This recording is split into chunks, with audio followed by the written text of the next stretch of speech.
அசுரன் சூரபத்மன் எப்படி தேவர்களை துன்பப்படுத்தினான் என்று பார்க்கலாம். நெடுங்காலத்துக்கு முன்பு ஒரு சக்தி வாய்ந்த அசுரன் தாரகாசுரன் சிவபெருமானை திருப்திப்படுத்த கடுமையான தவம் செய்தான். அவன் பெற்ற வரம், சிவனுடைய மகனால்தான் எனக்கு மரணம் வரும். தாரகாசுரனுக்கு இரு சகோதரர்கள் இருந்தார்கள், சூரபத்மன் மற்றும் சிங்கமுகன். தாரகாசுரன் சாவுக்குப் பிறகு சூரபத்மன் 3 உலகங்களையும் கைப்பற்றினான். பூலோகம், தெய்வலோகம், பாதாளம் அனைத்தும் அவன் ஆட்சிக்குள் வந்தது. சூரபத்மனுக்கு மிகுந்த அகந்தை வந்தது.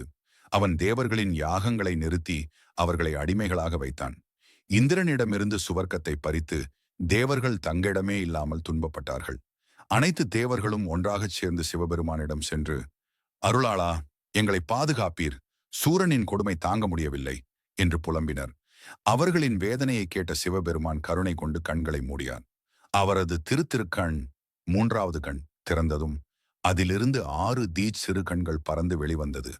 அந்த சிறு கண்களை அக்னி தேவனும் வாயு தேவனும் சேர்த்து சரவண பொய்கை எனும் தெய்வீக குலத்தில் சேர்த்தனர்.